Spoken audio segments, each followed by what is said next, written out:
বাড়িতেই খুব সহজে করে নাও গোপালের অঙ্গরাগ। এই জন্য দেখো আমি নেল রিমুভার দিয়ে গোপুসোনাকে ভালো করে পরিষ্কার করে নিলাম। এবার দেখো গোপুসোনার চোখ দুটো উঠে উঠে গেছিলো, এই জন্য আমি ক্লে দিয়ে দুটো চোখও বানিয়ে নিলাম।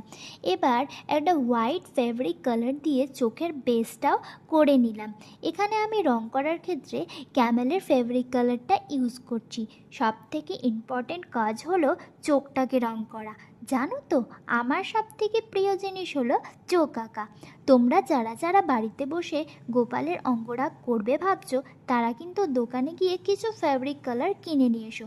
ফ্যাব্রিক কালার কিন্তু যে কোনো বই খাতার দোকানে পেয়ে যাবে। আর প্রত্যেকটা বোতলের দাম পড়বে 18 থেকে 20 টাকা মতন। এরপর দেখো একটা কালো কালার দিয়ে গোপুসোনার আইব্রো এঁকে নিলাম। এরপর গোপুসোনার ঠোঁটটাকে সুন্দর করে লাল রং করে দিয়েছি। দেখো এবার আমাদের গপু সোনাকে সুন্দর করে তিলক পরিয়ে সাজিয়ে নেব। এবার একটা ব্ল্যাক কালার নিয়ে গপু সোনার চুলগুলোকেও কালার করে নিলাম।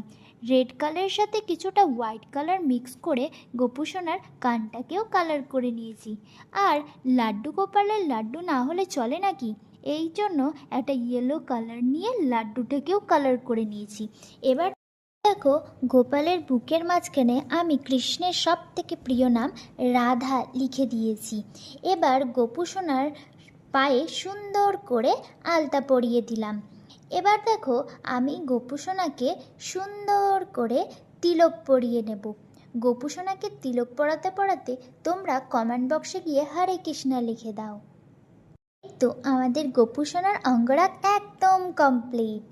গোপাল সোনার ফাইনাল লুক। ভিডিও যদি ভালো লাগে লাইক কমেন্ট শেয়ার করতে ভুলো না কিন্তু। দেখা হচ্ছে নেক্সট ভিডিওতে। টাটা।